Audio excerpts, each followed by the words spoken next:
이번 시간에는 문과 학생들과 이과 학생들의 통합평가가 100분에 어떤 영향을 주고 그게 수험 전략에서 갖는 의미에 대해서 살펴보도록 하겠습니다.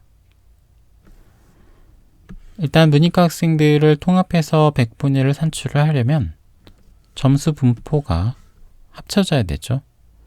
그래서 먼저 점수 분포를 살펴보도록 하겠습니다. 위에 있는 점수 분포는 문과 학생들의 점수 분포를 추정을 한 겁니다.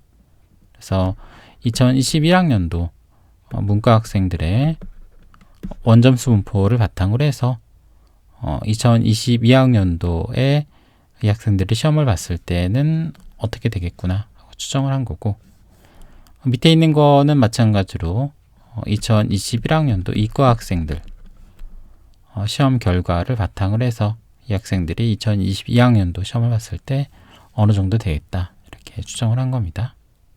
이거를 합친 게 밑에 있는 그래프인 거죠. 문과 학생들의 수학 점수 분포를 보면 봉우리가 두 개 있죠. 이렇게 생겼습니다. 여기에 수험생들이 몰려있고 여기에 수험생들이 몰려있는 거죠. 여기에 몰려있는 수험생들은 한두 문제 제외하고는 모두 찍은 학생들입니다. 수학을 거의 포기한 학생들인 거죠. 그래서 그 학생들이 여기 이렇게 몰려있는 거고, 그 다음에 여기 있는 학생들은 이제 전형적으로 끼어있는 상위권 학생들입니다.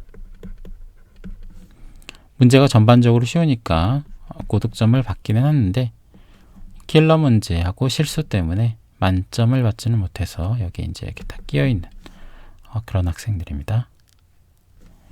이과 학생들 점수 분포는 여기에 이제 미세하게 이 봉우리가 있긴 합니다. 찍은 학생들인 거죠. 그런데 이제 이거는 거의 없고, 이 오른쪽에 이 상위권 이 끼어있는 학생들 이제 훨씬 더 문과 학생들보다 많습니다. 이게 비중이 한 50% 정도 됩니다. 그러니까 이과 학생들이 상당히 수학을 잘하는 그런 셈인 거죠. 이 점수 분포들을 합친 게 이렇게 되는 거죠. 이 막대의 높이가 좀 달라졌는데 그거는 문과 학생들하고 이과 학생들의 수를 고려해서 그렇습니다. 그러니까 여기 이제 막대들의 높이는 다 비중을 뜻합니다. 그런데 문과 학생들이 이과 학생들이 한 2배 정도 되기 때문에 여기서 같은 막대 높이라고 해도 통합했을 때 막대 높이는 좀 달라지는 거죠. 그래서 이제 통합하게 되면 대략 이제 이렇게 생기게 되는 거죠. 이 통합평가를 하게 되면 100분위는 이 그래프에서 산출을 하는 거죠. 통합된 점수 분포를 바탕으로 해서 100분위를 산출을 합니다. 근데 문제는 문과 학생들하고 이과 학생들이 실제로 경쟁할 때는 서로 구분해서 경쟁을 하는 거죠. 그 학생들끼리 부딪히는 영역이 유사합니다. 그래서 실제 경쟁 양상은 이런 양상인데 100분위를 산출할 때는 이제 이 그래프로 산출을 하는 거죠. 이게 어떤 의미가 있냐면 경쟁 관계에서 이 한 사람을 제쳤을 때 효과가 달라진다는 겁니다. 이게 달라집니다. 이게 막 달리기를 할 때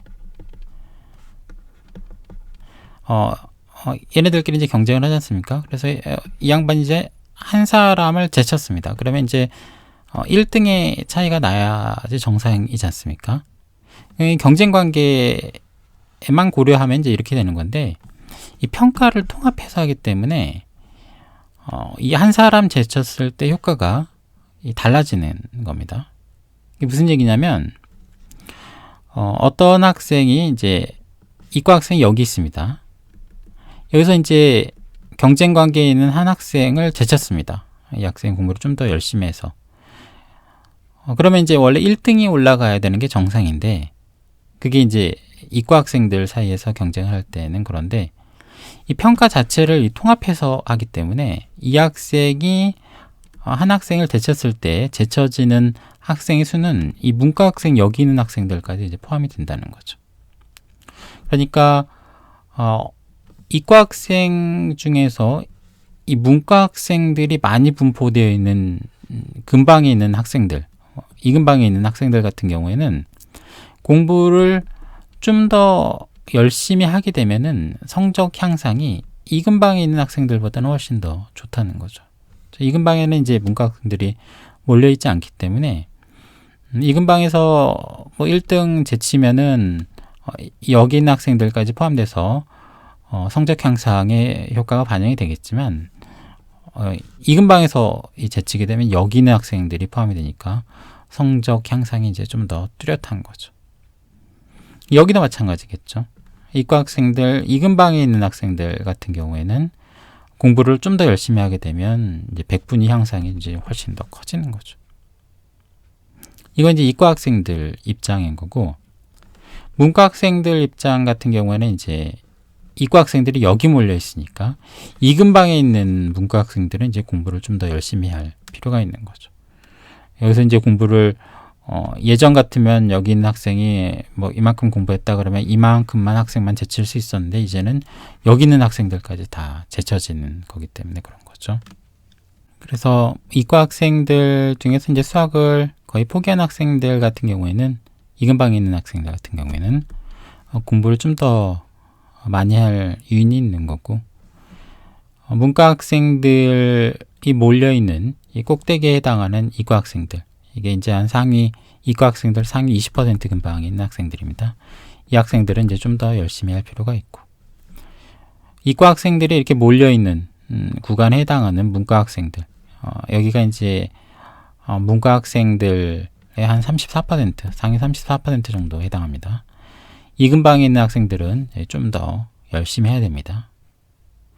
역으로 얘기하면 어떻게 되냐면 이 수학 공부를 거의 안 하고 찍는 학생들 같은 경우에 공부를 좀 더 덜 하게 되면은 예전보다 불이익이 좀 더 커진다는 겁니다. 여기에 이제 학생들이 많이 있기 때문에 공부를 좀 더 덜 했을 때 백분위 하락 효과가 더 큰 거죠. 여기도 마찬가지고 여기도 마찬가지입니다.